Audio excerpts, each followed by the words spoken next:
Sir. Okay, good afternoon, everyone. My name's Joe McDermott. I'm with ESO. That's going to be your new EHR software. You're going to have ER training next week. That's going to be your fireside software. I believe you guys are using Firehouse now for both. Does that sound about right? I do this part-time. I fly around the country, different areas. I was in South Dakota on Sunday and Monday. I've been to quite a few different states. I go to ambulance departments, fire departments, do the end user training. A little bit about me. I'm a retired firefighter paramedic out of Royal Oak, Michigan. It's a suburb of Detroit. Similar to you guys in some ways, 54-man department, 6,000 runs, transporting ALS. So I'm pretty familiar with, you guys have, in my opinion, the cat's butt with not having to transport. So your ALS, show up, make someone else do that part for you. So that's kind of nice. The goal today for us is we want to be able to get you to log in. You got your username. We're going to deal with your passwords in a little bit. Be able to navigate around. Just be comfortable enough to navigate around. It's very intuitive. The owner of ESO is a paramedic himself. A lot of the staff, the people that developed this, are all paramedics, and they still are out in the field here and there. So it's very intuitive. This is very informal, so if at any point you have a question, please, hey Joe, ask a question.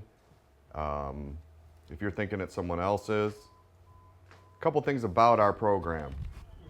Two ways to get into it. One is a standalone version right on your Toughbook. You don't need connectivity. You can do your entire run right on the Toughbook.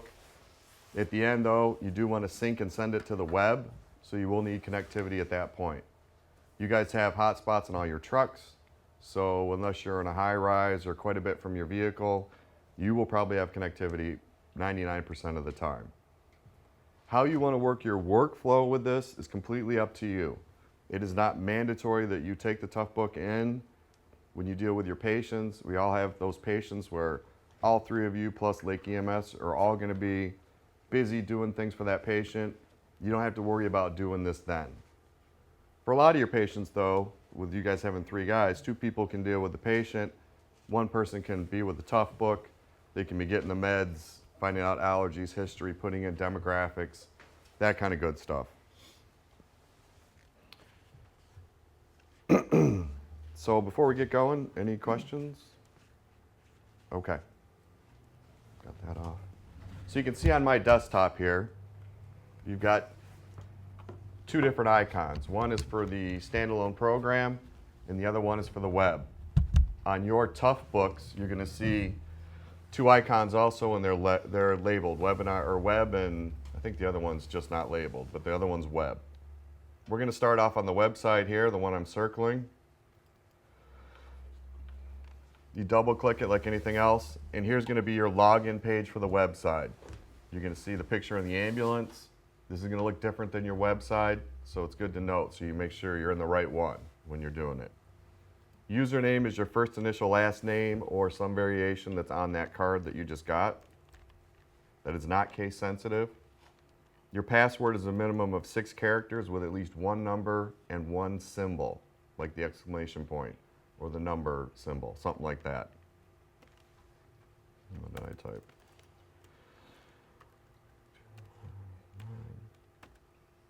That's only going to change once a year so far. And you can make it the same password as you will for your ER password. This is your landing page now on the mobile side. You got that ambulance again, Leesburg Fire. Up here in the upper right, it identifies me because I'm the one that logged in. Here on the upper left, we're on the home section of our mobile. Here's our records. Our records are going to be any records that we do today on the mobile. When you start your shift, this should be empty. When you end your shift, this should be empty. There's no reason to keep any records on the mobile side. If you don't have time to finish a record, it's the end of your shift, you're only halfway done, you need to hand your Toughbook over to the next crew, you can still just sync and send it to the web. After we create a couple runs in here, I'll go through that process. Messages here. This can be patient identifying messages in here, so if it's a QA thing about John Smith from 2 weeks ago, you can use his name. You can use an incident number. You can use specifics. You're not violating any privacy or HIPAA laws by doing that because it's double password protected. So back here on our home page, for your set shift, you guys kind of still have to figure out how you want to do your workflow. There's been a lot of talk back and forth about this. But one of you guys is going to want to go in and set your shift. And what that does is, I'm already logged in, so it has me as one of the providers. You're going to pick the other two people that are with you that day. So we'll say Ruperto, and where's Leo? I always pick Leo. There he is. So now every run I create today is going to have us three listed in the personnel. Go ahead and pick your unit and vehicle numbers, and then your shift. If, let's say, later in the day Leo goes home, I can go back in there, delete him out, and add in whoever replaced him. Here for your agency alerts, this is just any kind of group alert that your administrators want to get out to you. ESO training first week of February, ACS recertifications in May, sign up by April, whatever that might be. It can be fire-related stuff, just some way to get a group message out to everyone. You guys won't be faxing. That's just a way to send your report to the hospital so you can ignore the fax status. And then your status center here is just a quick look at what would be over here on your records tab. So to create a new run, we get our first run of the day. It's an EMS run. We're going to go over here to the quick links, and you guys do have CAD. CAD is computer-aided dispatching. They're going to be sending over your address, times, run number. So when you click on that CAD, and you do need internet connectivity to do that, you're going to see a list of the runs that are up, and most importantly, look for your truck number.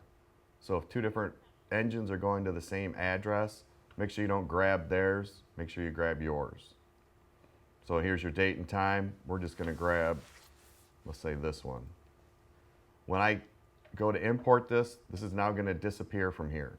So if I grab 64s and I'm really on 63, then they're not going to see theirs, and both of you are going to have to manually put your information in.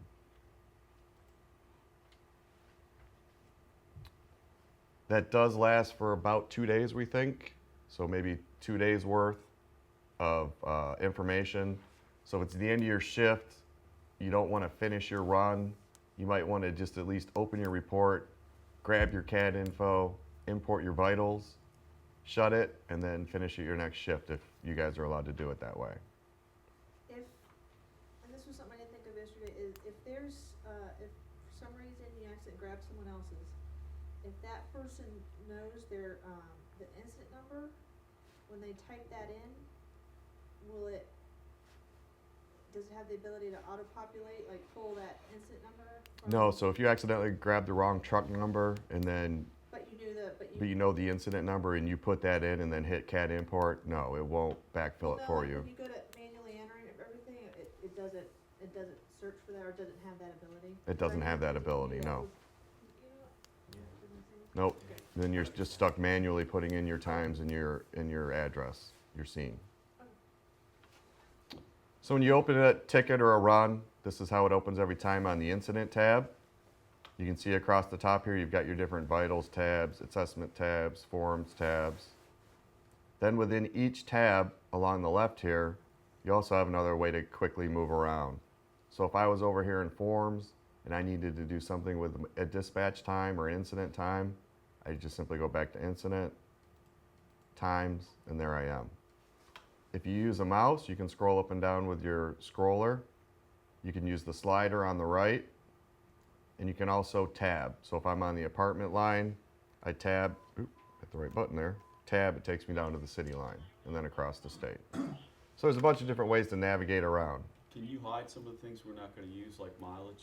And Some will be hidden, some can't be. okay.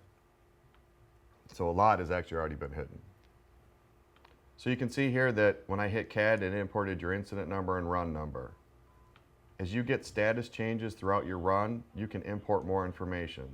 So you get your call on the station, you jump in your truck, you're heading there, you call en route, you can hit CAD import, it'll give you your en route time. When you get on scene and you call on scene, you can hit CAD import, it'll give you your on scene time. Give it a couple seconds. I mean, it won't be instantaneous, but it's pretty quick. Mostly today we're going to do a 53-year-old male STEMI patient. It's the one I do most often. Just so keep that in mind as I fill this out as we go through it. I bounce around just a little bit, but mostly we stick with that guy. So we got a 911 response, lights and sirens, but in here you have a few different choices. We already put in shift, unit, vehicle. We're going to say the patient's the one that called us. Now your dispatch should hopefully be putting in your scene address for you. However, if it's down for whatever reason, there's two sides of addresses. One's the predefined side. So let's say we're going to go to a nursing home. Select nursing home as the location type, and then under location names, it will have your local nursing homes. And when you select, it autofills in your address for you. We're going to go to this gentleman's house, so we're going to go over here to the address side, select home. You can skip location name and go right to the address.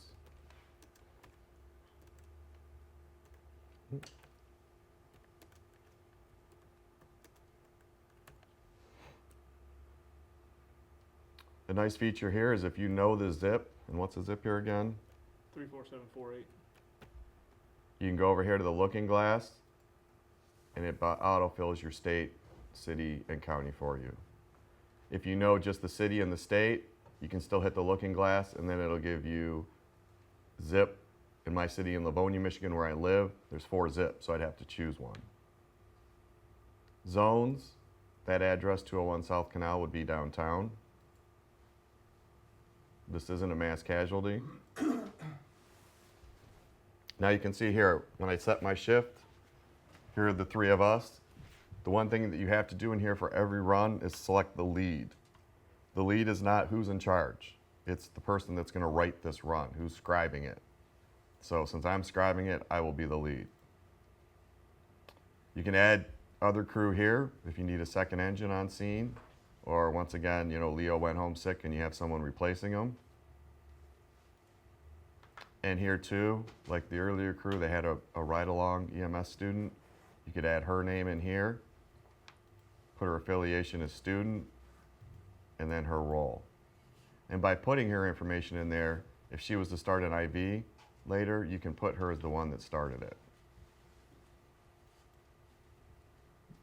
Disposition. So for a 53-year-old STEMI, we're going to do patient care transferred to Lake EMS. But in here you have treatment, no transport, and no treatment, no transport. How the chief wants this delineated is, treatment is if you start an AMPA D50 on a diabetic, you wake them up and they refuse. You stop a seizure on a patient, they wake up, they refuse. If you evaluate them, you take some vitals, they refuse. If you bandage them a little bit and they refuse, that is treatment, no transport. If you walk up to them and they don't want to be touched, they don't want to be evaluated, they didn't call you, all those kinds of things, then they're a no treatment, no transport. So that's how you differentiate those. So our guy would be a patient care transferred. He'll go ALS. And then here, 99 times out of 100, you're going to go by ground. But if you do have a flight, then you can change it to air.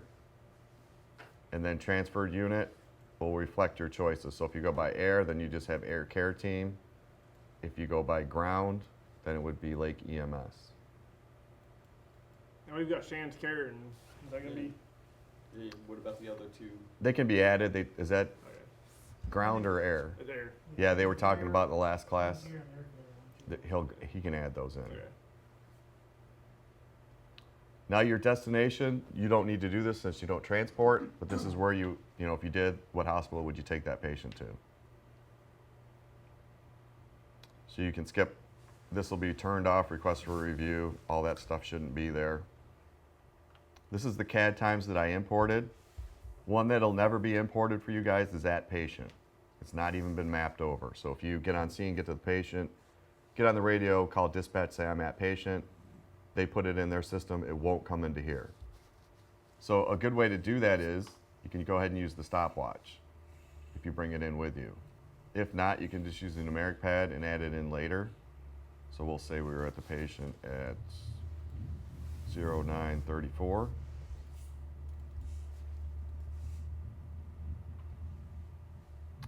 Down here are all your different kind of delays. If you got a dispatch delay, on-scene delay, the one that came up a lot would be under scene delays. If you are staging, you know, police are involved and you need to stage, you would select safety and put that there. Hopefully, you know, it's very often it's just going to be none for you. Mileage you can skip. Additional factors, additional agencies here. If you work with Leesburg PD or Lake County Fire Rescue, you can indicate that here. You see here how it says multi next to the selection stack, or you'll hear me call this a hamburger too, a hamburger stack. Multi means you can select more than one. If it says just select, like it does down here, then you can only indicate one. Additional responders here is kind of a catch-all. So if you work with an agency that you don't normally work with, like Border Patrol or one of your utilities or something like that, you can list it there, and then in the free text line, you can put in more specifics.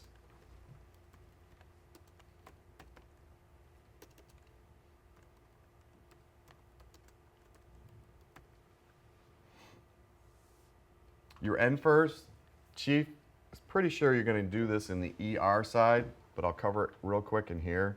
He feels it's few less steps, a little more helpful on the ER side. But basically what you're going to do is put in your incident type, which is 321 for most of your medicals, excluding vehicle accidents. No injury or death. Property use, 419 is your common 1 and 2 family dwelling. And it's easier to find that information on the ER side, the chief says, than on here, because I know 419 off the top of my head. I don't remember apartment. I don't know what quarry is. I don't know what police station is. And it's not super easy to find it this way. You kind of have to scroll up and down, unless you make a cheat sheet or something. Aid for medical is, well, we'll say none for the aid. Primary action is 33, providing ALS. And then down here on the bottom, you have to do your apparatus count. Does ER import that automatically for you?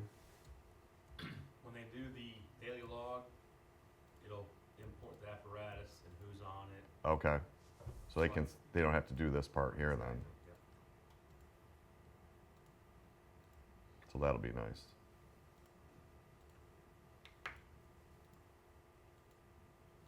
Unless someone deletes it on you.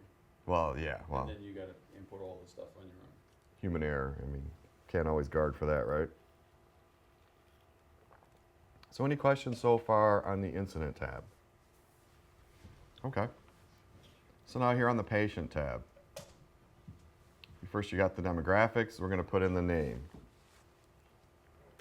You don't need to worry about caps in here. It's all caps. Reason being is that when you do the patient search, patient import, frequent flyers, frequent faces, however you want to refer to it, excuse me, we want the names to be consistent. We don't want one Adams with just a cap A and then all small, or one that's all caps. That way they're always the same. You don't need to worry about SOCH number and then get the date of birth.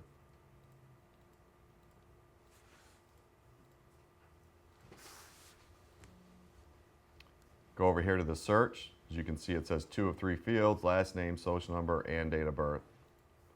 Do a search. I've been creating John Adams all week, so there's a few in here. It goes by the most recent at the top. If you run on them 15 times, they'll all be here. The oldest will be at the bottom. You would just highlight the one that you want to use and hit import. What do you think it's going to import? We'll import the list of drugs that he's currently using. Current drugs, allergies, history, demographic information. Yours is set at 150 days. So if you don't run on this patient for 150 days, you won't find it in there. If you run on them at 149 days, import it, it resets for another 150. I always do highly recommend that you double check allergies, meds, and history. Unfortunately, I've seen some agencies where they turn this off because guys just don't do that. And you would hate to, you know, have a new drug in there that you didn't catch and send them to the hospital without that information. It does the age for you. You can also do an estimated age if they don't have ID and they're unconscious. The weight does convert to kilograms for you. John's a male, white, non-Hispanic. We're at his house, so you would copy the scene. Follow your protocol for phone numbers, driver's license, doctor's name, and advanced directives. Here in the history, allergies, and medication section, this is all separate out here, but when I enter any one of these areas, I'll go here into allergies. I still have access to the other two. Reason being, with the way workflow usually works is, you come in, your partner or the two guys you were with, go to the patient. Whoever's writing, they can go to the kitchen table, pull over that shoebox full of meds, sit down, and they can start putting them in. You can scroll up and down to find them. You can also do the quick search up here. While you're doing that, your partner says, hey, Joe, they have a history of, migraines. Then you can go right back to your medications and keep putting those in. Joe, they have allergies to aspirin. Back to your medications. They have a history of CHF. So you see how you can bop around nice and easy? The lists in here are fairly comprehensive. However, they're not complete. There are medications out there that aren't in this list. We do update this fairly regularly, but you know, they're constantly coming out with new meds, and there's some super obscure meds that just aren't listed in here to keep the list manageable and so it doesn't slow down and take up too much memory. So if you run into that, select other, and then back out here on the main page, just go select other again, and here's your comment line. You can write down the name of that medication.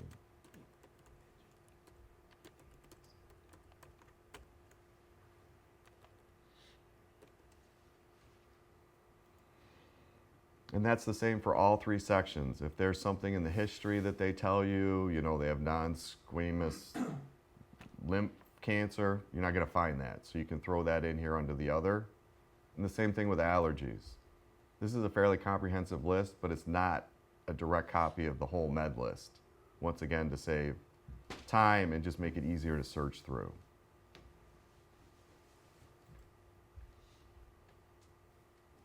This section here, belongings, you don't need to do that because you don't transport. But if you were to take them to the hospital, this is where you note their meds, maybe the cell phone, jewelry, stuff like that. So any questions so far? Okay. So let's say I'm up here in the history section. My partner goes, Joe, I got a couple vitals for you. Go up here to the lightning bolt. Open that up, go to the vitals, and put those in. Let's say the blood pressure is 122/88, pulse is 84, and the respirations are 24. Click Add Vital, and it takes me right back to where I was working. The nice thing about that, though, is if you go here to the Vitals tab, it won't take you back to where you were when you're done. On that same theme, under General, these are all timestamp things. So if you want to know exactly what time the IV was started, you're working in the patient demographics still, just go up to the lightning bolt, General, hit IV, and it's going to timestamp that for you over here in your flow chart. Later, when you get to the flow chart, you can open that up and put in what, you know, did you use normal saline, what size, what site, that kind of good stuff. Same thing here with your meds. These are the 20 most common. You're working in a different area of this report. Joe, we just gave fentanyl. Hit that real quick, and then when I come to the flow chart again later, I can fill this out. It's just a nice way to give you a timestamp.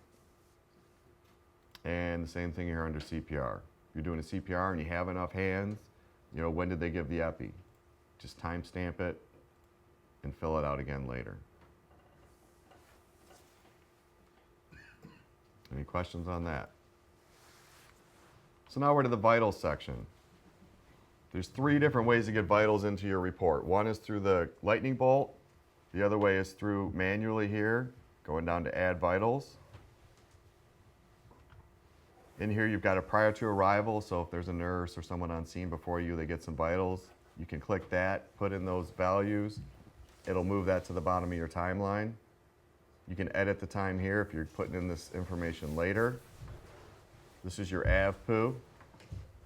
This side indicates which side the blood pressure's on and what position they were in. So this is good for orthostatics. Now we have the pictures too to indicate which vital you're working with. It gives you mean arterial, and then you want to select which method. Manual cuff, automated. Pulse. Respiration rate.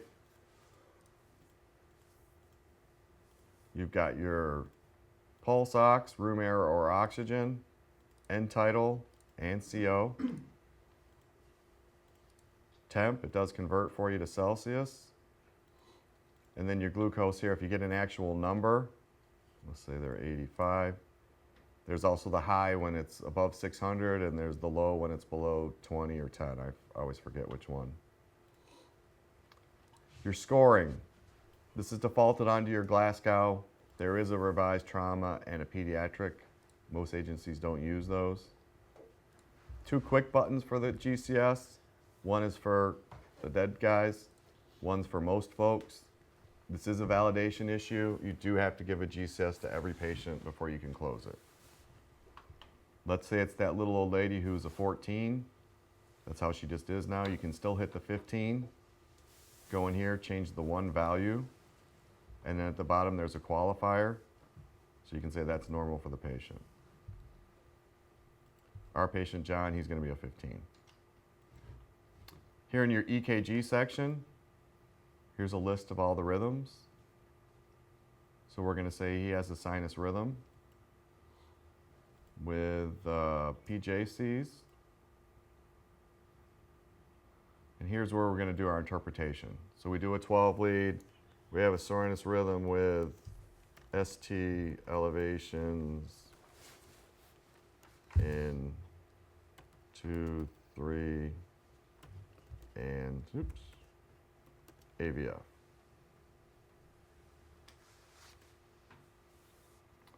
Now it wants to know where that ischemia is, and then would we suspect an MI?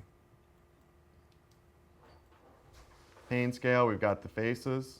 They do move around, the kids love that. If you're trying to work with a kid, it's a way to get them engaged with you a little bit.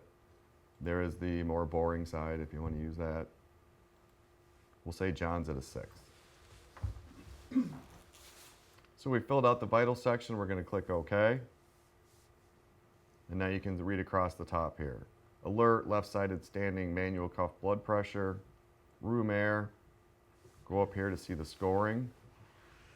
15, pain's a 6, and our EKG information. This is all editable. So you can go in and change something if you make a typo or something like that. You can also just delete the entire line if you want to.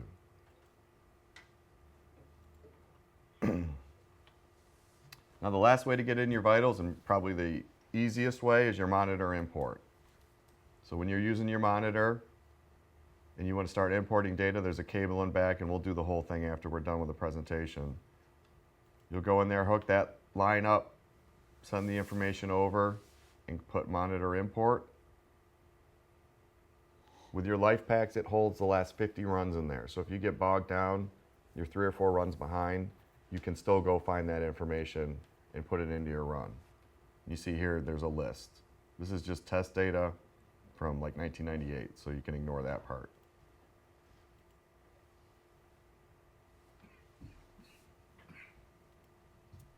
Now you can see here, date and year, and all the information that it imported in for me. On the left, you can see the hearts that are red now. That indicates that there's a tracing there. And if there's a 3, it's a 3 lead. And if there's a 12, it's a 12 lead. If for whatever reason, like this value was wrong and you knew it, you could go in and change it. Or if that line is just, you don't even need it, you can just get rid of that line. So there's a bunch of different ways to bring information in and edit it. So any questions so far? You guys do have event buttons on there, so that stuff will be sent over too if you use them. Flowchart. Couple things we did up there with the quick treats have come over into the flowchart. Also, a few things were imported from the monitor too. So the fentanyl I didn't flesh out at all. I just wanted to know that we gave it at 1259. I'll click on fentanyl, go to the dose. It's been defaulted to micrograms and IV intravenous. But if you need to change that, well, he's restricted that to just a micro. But if it was IO or intranasal, you can change it that way. Who gave the fentanyl? Did the patient get better, worse, or unchanged? And were there any complications? And of course, you were following protocol.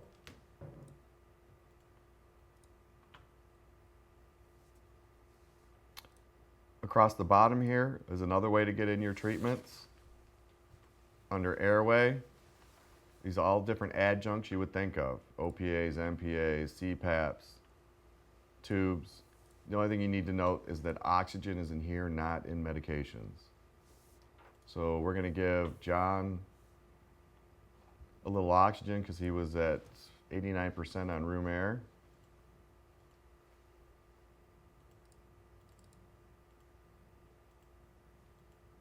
And there we go. Critical care, there's just your ALS assessment in here. Defib cardio pacing, exactly what you would think. If we were to do any of these to our patient, we'd want to go in here and fill this out. So if we needed to pace John for any reason, you'd hit pacing, put in your milliamps, your rate, did you get capture,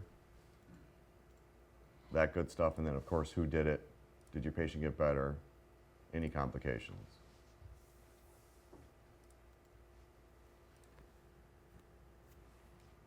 IV therapy.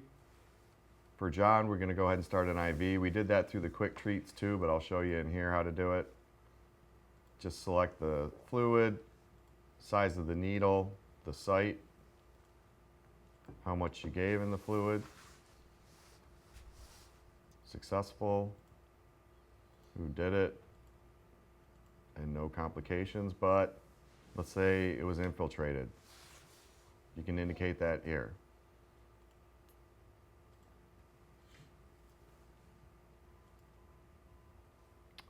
This set of medications is all of your medications, not just the top 20 in the quick treat area. So everyone that you have available to you would be in here. For our STEMI guy, we'd want to give him what?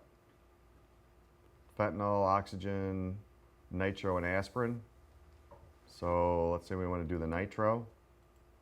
You're going to find both your nitro stat and your nitro paste under nitro stat.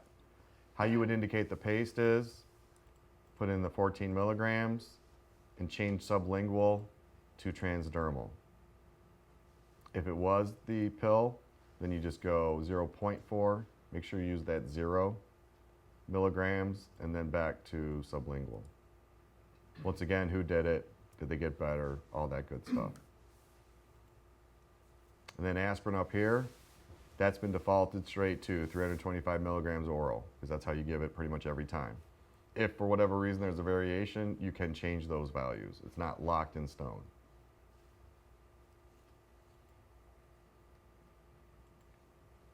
And then last but not least in this section under other, it's a little bit of a catch-all. For the first few months as you get each new patient, open this up and see what applies to your patient. For our STEMI, you do a 12 lead, you maybe do a 3 lead. Down here there's a STEMI alert. But you notice you have helmet removal in here, patient restraint.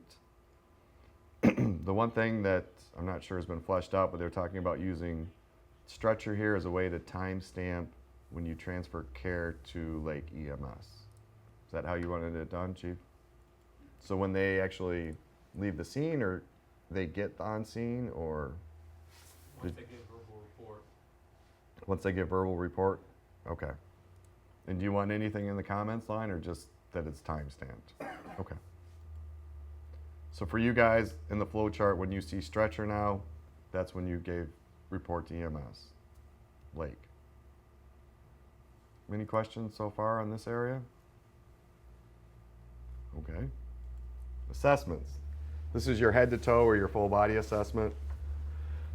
You don't have to fill this out for every single patient or the entirety of it for every single patient. You can see here that you do have to manually put the time in. It does have the date. In each section here on the left, it's defaulted to not assessed. So let's switch gears for a minute. Let's say we're with a patient that just has a simple right ankle fracture. Forget about the STEMI. Well, everybody gets a mental assessment. But there's a one-click button for that here. A&O times 4. Skin you may or may not do, but if you do, there's a pink, warm, and dry. You might not need to even do any of these here, and you could go straight down to extremities. Go to the right leg. Let's say there's some swelling and weakness. We'll say that the pulse is good. Cap refill is good. And then in each one of these sections, there's a comment area for information you need to put in there that's not captured with the click of a mouse or the press of a button. So in each one of these neurological pelvis, there's a comments at the bottom. Another way to save yourself a little time too, we'll go to chest here real quick. This is where you're going to find your lung sounds. Let's say you have an asthmatic. You can still hit cleared auscultation bilaterally and then just go to the wheezing line and change that value. So you don't have to individually do each one if you don't need to. Over here on the upper right, once you get to know what's with each one of these sections, you can come over here and quickly change values from not assessed to no abnormalities. If you don't address an area, if you don't look at the abdomen, I would recommend that you just leave it as not assessed. By selecting no abnormalities, that means you've mentally assessed that, you've checked it off in your brain. You've looked at it. Here are your anatomical models. There's the adult male, female, child, and infant. You can rotate them, and you can indicate injuries on them. So let's say our poor baby has a fracture of his right ankle, an abrasion on his head, and let's see, he's got some swelling on his right wrist. So graphically I've represented that now, but it will also be represented out here in words. So HENT, you've got abrasion to head. Extremities, you're going to have the swelling of the right lower arm and the fracture of the right lower leg. So it's just a different way to get information into the system. Under our narrative section, you're going to start off here with primary impression. So what would our primary impression be for John, our chest pain? Chest pain. Chest pain, right? So you got chest pain, discomfort. Also, when you get used to this and you search around a little bit, there's an MI STEMI. Secondary impressions, the same thing. Protocol used. That would be cardiac. Oops. Or chest pain. This is a medical. Here's where you're going to add your signs and symptoms. Just be careful what category you pick in here because it does drive your choices later.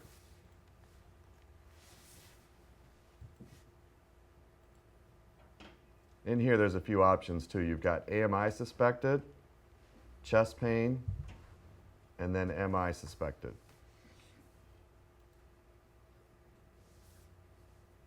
But if this was a burn, let's say, so I picked the category of burns, then all you get are areas.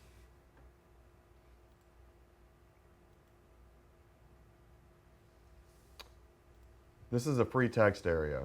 This is the patient's chief complaint. What do they tell you what's going on? We leave this as a free text area for those patients that have unique ways of describing their issue. For this guy, we're just probably going to put, what, chest pain? Suspected MI, something like that. But it does allow you a little latitude to describe specifically what they tell you. Same thing under the secondary complaint. For our injury section here, John's not injured, so we'd select no.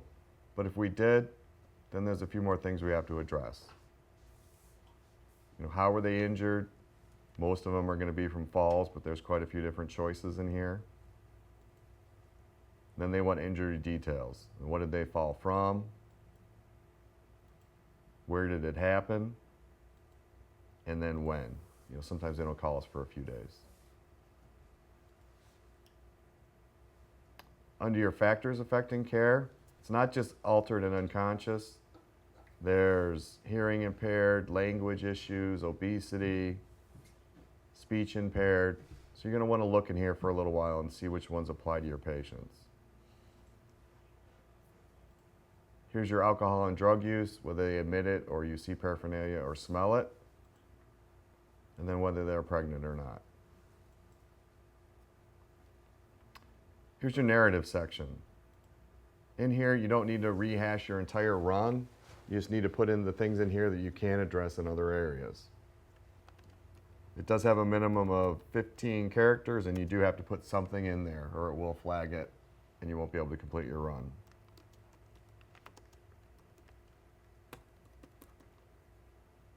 Later, when you lock this run, excuse me, you won't be able to put anything back into that narrative. However, you can add appended narratives. So you lock your run, it's 2 hours later, you forgot something that you should have put in there, you can put an appended narrative and add that information in.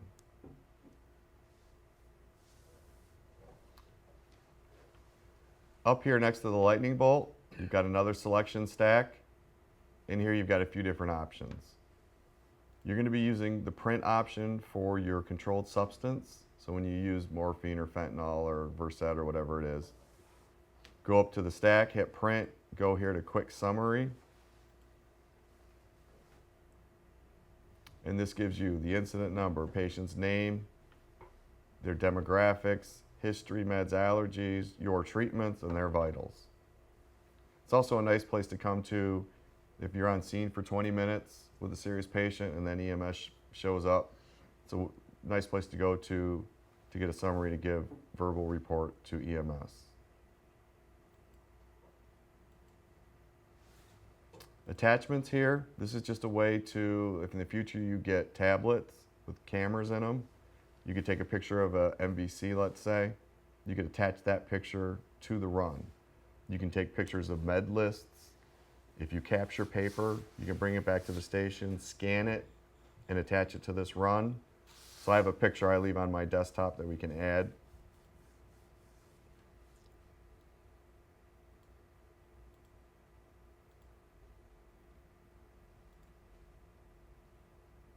And then if you want to look at it, you just download it.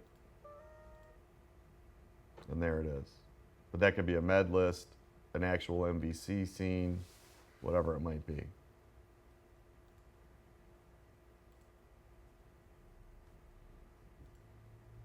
Cardiac monitor files, this is a way to print those.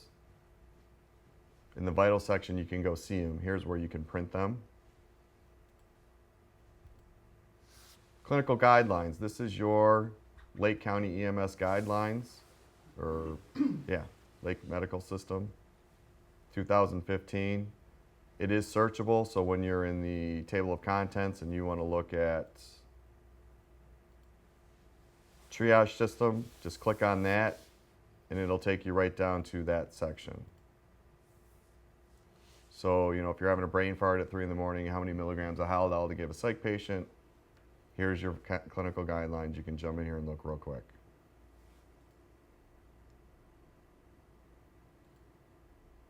You guys won't, the end users will not see this delete patient option. This is for the administrators. Reason being is that if you guys want to delete this run, it has person's, particular information in it. ESO doesn't want it, so we delete it too. It's not like your home computer where you can go find this again in the trash can 2 months later. It's just not findable. So that way, just a couple people at the top can delete and fewer mistakes happen. Next to that here, this is a quick way to look at your times. If you need to refer to your times at any point during the run, here's where they'll be. We talked about the keyboard, did we, in the beginning? Okay. For tablets, it's a good idea to keep this on. Then every time that you click into let me find a free text line. I'll be back here. Click into a free text line, that pops up for you. Since you have tough books with keyboards, I would imagine you guys won't want that on. So you can go ahead and turn this off, and it will remember your preference. So if you like it on and he doesn't, when you log in, it'll be on, and when he logs in, it won't be. Then the check with the circle here is how we validate our run, and we're not going to do that right now because we got to fill out a few more things. So under forms, this is another one where as you get each new patient, you're going to look in here and see what applies to your patient. So for our STEMI guy, John Adams, does anything in here apply?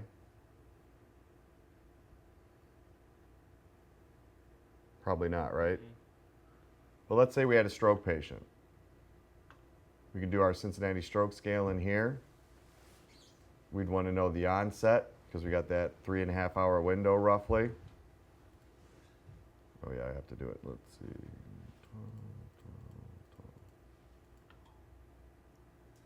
And then here's your exam. If any one of these are abnormal, then your criteria is met. And if you're having a real brain fart, here's how to do it. If you guys ever switch to the MEND, we can also put that in here. You have the LA up here. You've got stuff for motor vehicle collisions, burns, advanced airways. Also, you can do custom forms in here if you're doing any kind of research with your hospital or another agency. That can all be added too. Here in your billing tab, you don't need to do anything, so you get to skip it. Signatures. This whole top row you can ignore. If you choose to sign your run, the chief's not going to make you, but if you choose to, this is where you go for provider signatures. You'd click in this box and sign in here. The one that you will need to use if you have a refusal, you'll go here into the signatures tab, down here to refusal. Now you treat this like you would a piece of paper. So you write on it with a stylus on a touch screen. I have a mouse, and so it's hard to write with it. The only thing that he's looking on here for is the patient signature and any witness signatures. You don't have to worry about filling out the rest of the form. You don't have to worry about dates. That's all in the electronic part of this form. If you make a big old mess in here, you can hit reset document and start over.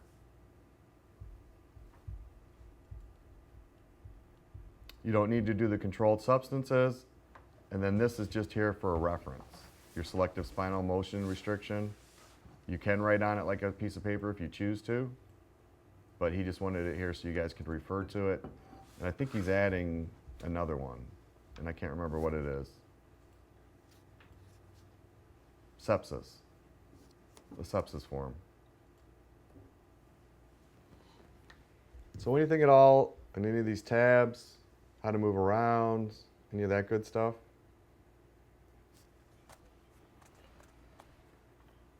Let's say it's an MVC. John and Jane Adams are in the car together. Forget about the STEMI. They're just involved in an accident. You guys put them both under the same run number. So what you can do here is go to John Adams' name, click on it, and you can create a new patient.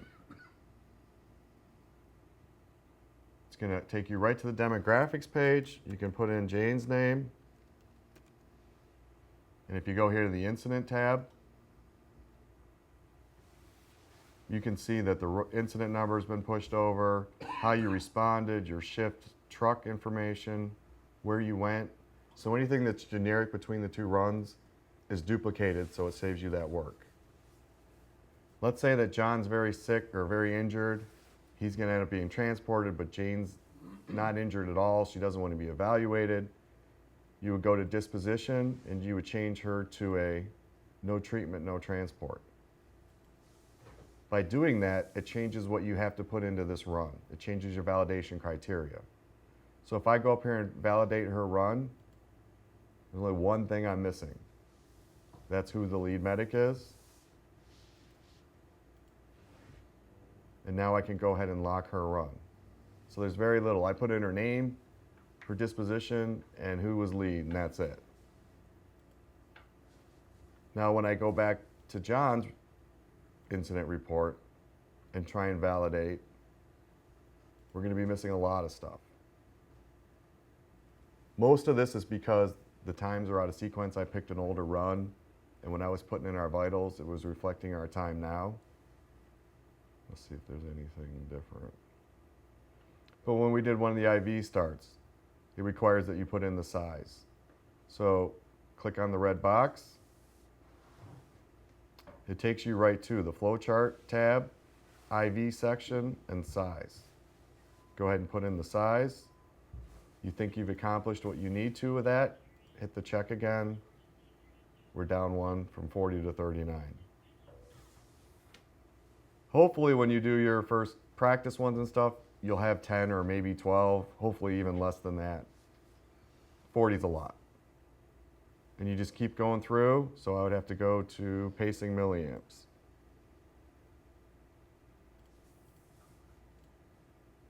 It's probably going to want rate too, so I'll do that. Go back to the check, and now I'm down 2 more. We're not going to spend the time to answer all 37 of these.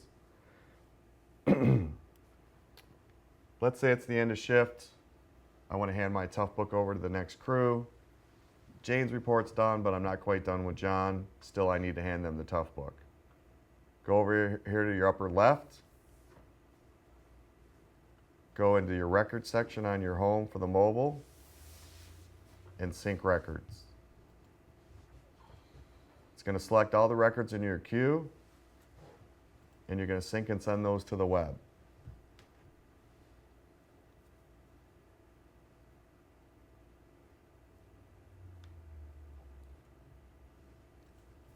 You'll never be able to see those runs again through the mobile version.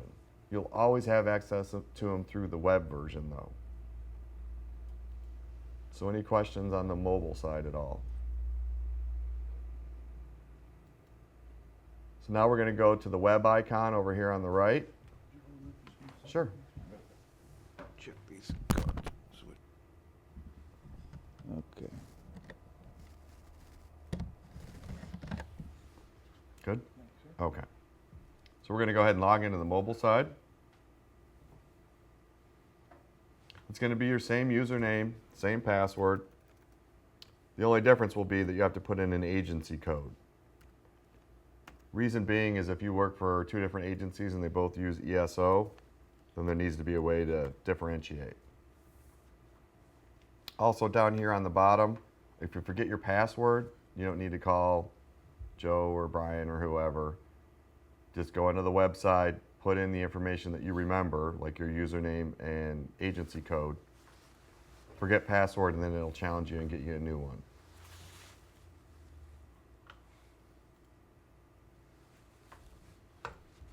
Now you can see here your landing page is different. Your login was different and your landing's different. There's no picture of that ambulance anywhere. Except for the lieutenants and chiefs, all you guys are going to see are the EHR button. Some people will see the QM, and then a few at the top will see the rest of these. Another message center for you. Calendar over here. And then our support. How to get a hold of us through email or call. We're happy to take anyone's call. You know, it doesn't have to be an officer or whoever. They're out of Austin, Texas. Central Time, 8 a.m. to 5 p.m. Call about anything. Even if you think it's stupid, please call us. We want this to work well for you. If you can't get a hold of somebody here who has an answer for you, give us a call. So we're going to go look at our runs now by hitting the EHR button. Now as an administrator, I see all runs, so I'm gonna just go into my records. Couple quick things though. I can see that this run here is out on a mobile, but I can't access it. I can't touch it or edit it. Here the padlocks on the side indicate that these are unlocked, and there's very few locked, but normally you would see the locked padlock. So let's limit it to just my records. Now my records are any records that I've created or I'm listed as personnel. So if you create the run, but you put me as one of the personnel, I can get into it and edit it later. It does keep track of all that information though. So every time someone gets in and touches it, there's footprints left, we call them. So it would know that Joe McDermott logged into that run that you authored and that I changed the IV site from, you know, right side to left side, or I changed the name from Jane Doe to Susie Smith, whatever it might be. And it'll keep track of all the keystrokes, mouse buttons I push, whatever that might be. Same thing with any administrators that get into it, all that's recorded. So let's see, we were working with John here at the top. You can see that there's 12 tracings in here. I attached that one Mustang picture, my name and the engine I was on. Over here, this is another way to get back into that run and edit it or finish it if I want to. We talked about the printing. Faxing is for agencies that transport. So if we transported to, what's your hospital here? Leesburg. Leesburg. On the back end, the chief would have put in their fax number. You would click fax. It would know you're going to Leesburg. It would have that number. You just hit send and it would fax it to them. Same thing with your email. Some hospitals are completely paperless now. They don't want that fax, but they still want the report. So you can email them the report. Attachments is another way to look at the attachments you put with that report or add them, just like we did on the mobile side. Same thing with your cardiac monitor files, another way to look at them and print them, and then you will not have this delete option. Let's say it's 3 years from now. You want to look at a run from May of 2016. You can go here into the filters, and you've got date range intervals, or you could put in specific dates. May 1st of 2016 through May 31st of 2016. If you don't remember dates, down here there's a different way to search by, if you remember what hospital they went to, maybe their last name, shift you were on, and you can keep adding these. The more you have, the easier it is to find that run.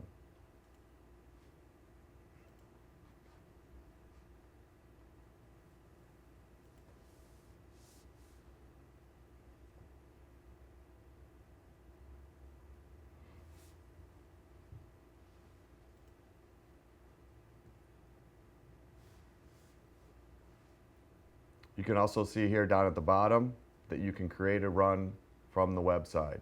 You can import CAD, you just can't bring in your monitor files. So anything with your tracings or your vitals, you would have to input manually. So any questions at all on anything? Okay, let's take a quick break and we'll get going with each individual tough book.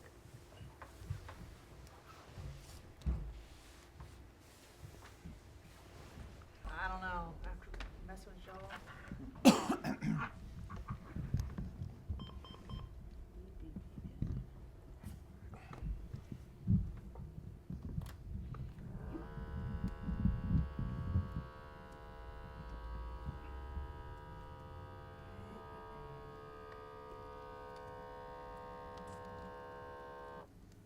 Now, what were to happen, and we put it in our vehicle, like 657, like we're in the backup and that hit 657, but it's actually 658, does that make a difference, or?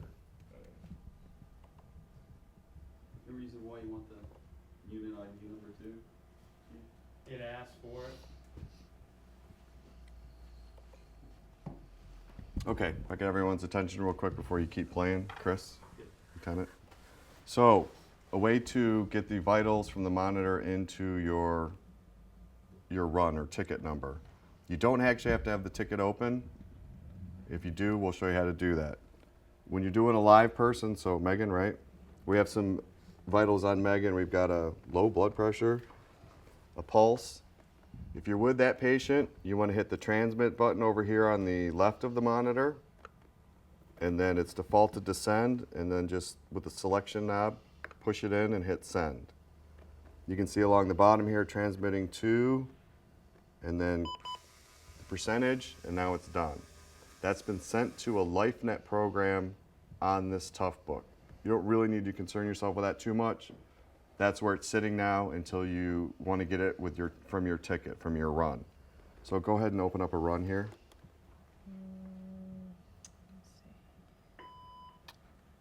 On the left, your left, yep. The new record? Yep, new record. Oh, okay. Just give it a second.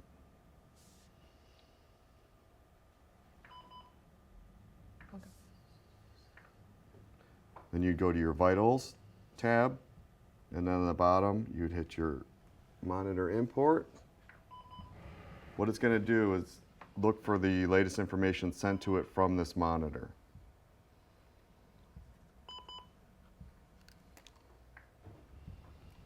Yep, hit that. It reorders the, and now you can see it's at the top. She highlighted that line and she's going to import it.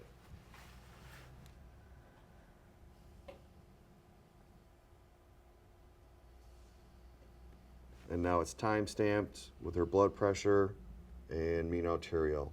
You don't get the heart, we figured this out, you don't get the heart rate with just the pulse ox. You have to have them hooked up to at least a 4-lead. Okay.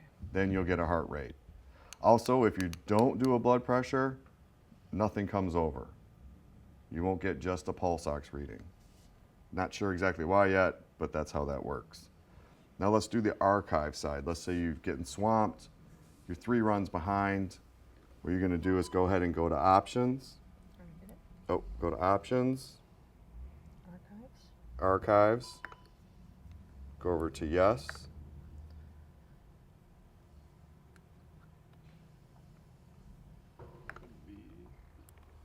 Down to patient, yep.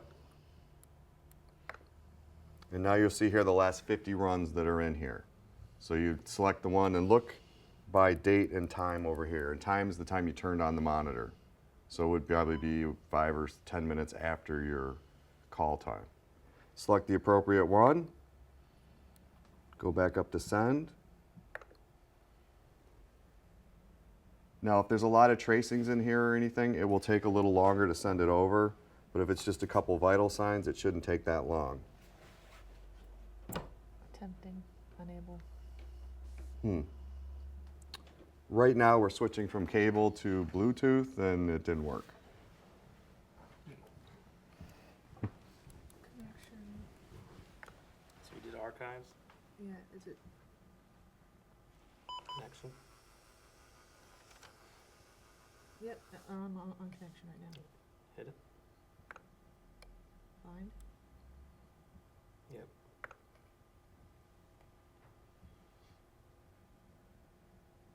Is this something we're gonna have to do each morning, is find the, I think if you're gonna go into archives maybe. So Okay. click stop. And scroll down to your machine, which is 04.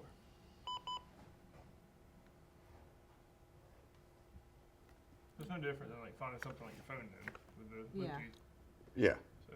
so back to. same idea. Back to options? Yeah. So Okay, now so you let's try that. There we go. Is it sending the one we wanted to, or did you have to pick No, another one? No, it went back to the one we picked. Okay. So then, And then you do the same thing over here. Back in the vitals tab, monitor import. Just be careful on this side that you don't select all patients. If you select all patients to be sent over, it's going to take 20 minutes because it's going to try and send all 50 of those patients.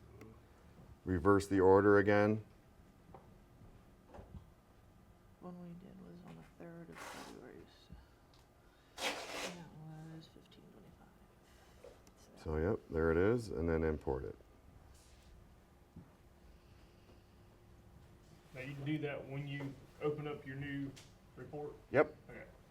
but So it's not just, No, it didn't come. or will it be, will it be just in the computer, so when you do get to your report, you just go down there and if you've sent it, yes, you do have to send, you can't pull it. So you can't open a new ticket, And go there's into not been monitor anything on import, that and one. come find it over here. Yeah. You have to have sent it Yeah, first. I mean, like I can send it, like she just sent it, and then I can come back 2 hours later and say, okay, I'm Yep. gonna do this report now. And, Absolutely. okay. Yep. There wasn't anything on that one, stand by. Oh, there wasn't anything in it. Same basic idea, though. It would just have values in it. How close these things have to be together to do that? It's not super close. I mean, you can't be, 3 houses away, but Turned on yet?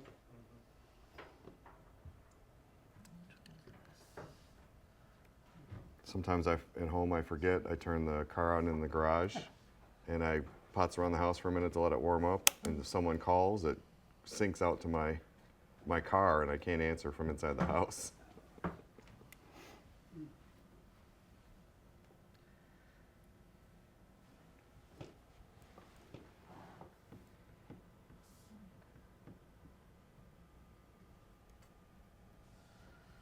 So that's the one we just did.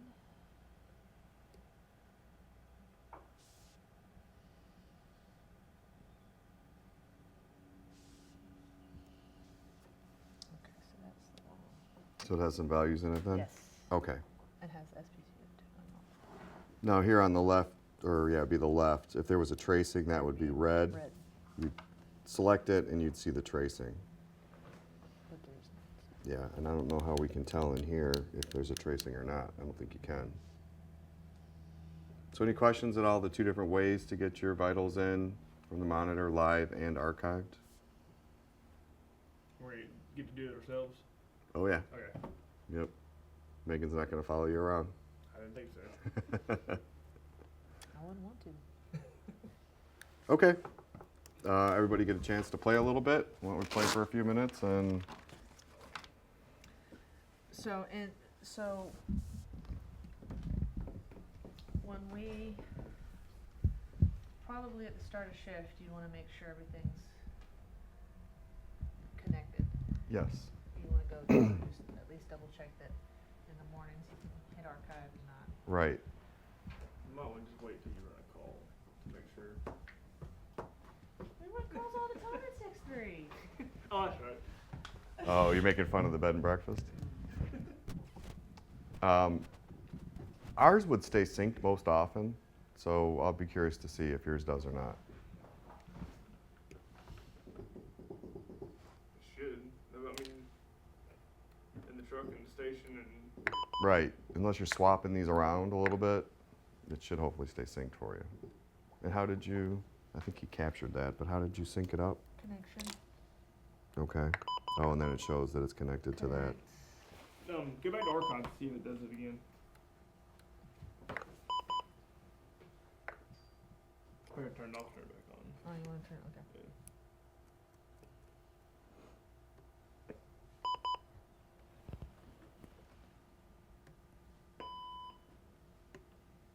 Wow. Does that eat up the battery that much? I wouldn't think, I wouldn't think so. Because when I turned this on just a minute ago, we were at 2. And we were at 1 this morning. The battery's probably going bad. Yeah. But would that eat that Bluetooth? I know it, when you have your Bluetooth on your phone, it eats up your battery quicker. These are pretty big batteries. Well, I know, but I'm just wondering Yeah. if, I don't because know. it went from 2 to 1 in just no time. Maybe it was on the edge. Yeah, but you're supposed to be able to shock a whole bunch of times with 300 joules with it blinking low battery or something. But is it- Bluetooth. But You You just get gotta that- make a decision whether you're gonna shock someone or the Bluetooth the strip, so. Huh? Just gotta make a decision if you're gonna either shock someone or a Bluetooth or strip, so. Well, that's what I'm It could wondering. be a if toss-up if depending, if it's a right? different, like.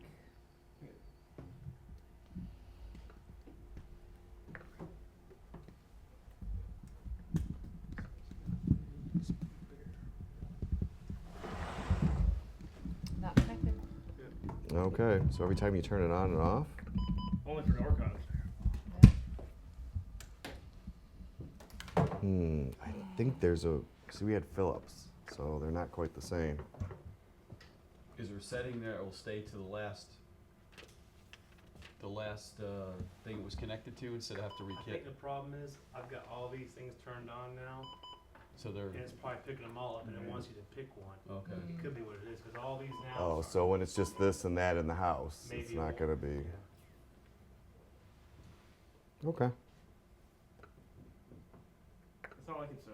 It's not horrible, but Pain in it's the gonna butt, be but we nice do if, it, it would be nice if you didn't have to do those extra steps every time. I don't know, you put in firehouse reports. No, no, I never had the pleasure. Mm. You still configuring this one? No, I'm configuring the laptops. These two monitors are configured for Bluetooth. Okay, I'm just filtering through all the okay. laptops. I just got, Darren yesterday. Select, Darren was trying to no, use a laptop on, let's back out, go to home. and Kenny just sitting Home. there. Yeah, Darren's like, so, how do you- no, go, how do you do oh, this?" that's where you, And go to push send that data. button, Yep. Push, it's the Patient. flip of the screen. He's like, dang it, Kenny. Yep. He goes, I wanna.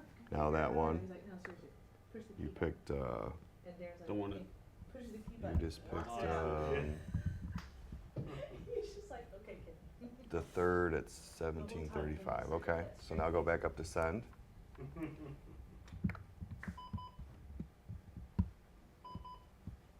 And here too, you see the connection? You Mhm, can tell yeah. it's connected to To this that one. tough book. So hit monitor. Hang input. on, this has got to finish first Okay. though.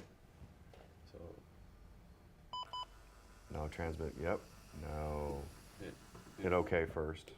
Now Yep, hit now input. monitor import. So we have many takers for vacuum glass? And, yeah, how many do we need for? Go to start time up there and, yep. So, yeah. We don't have to get Now you would recertified go by Q, do to we? Just you, Okay. 1734 is the bottom one, um. and then import. Two or three, actually, Levi's, Surgeon. Well, that's a good one. So you got tracings in there too. Really? I gotta send you an email. You want it? If I wanna look at it. It's a fun class. I think. Perfect. The dates we're gonna look at. All right. March.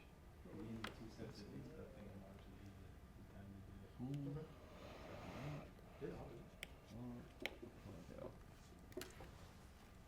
You got your email about your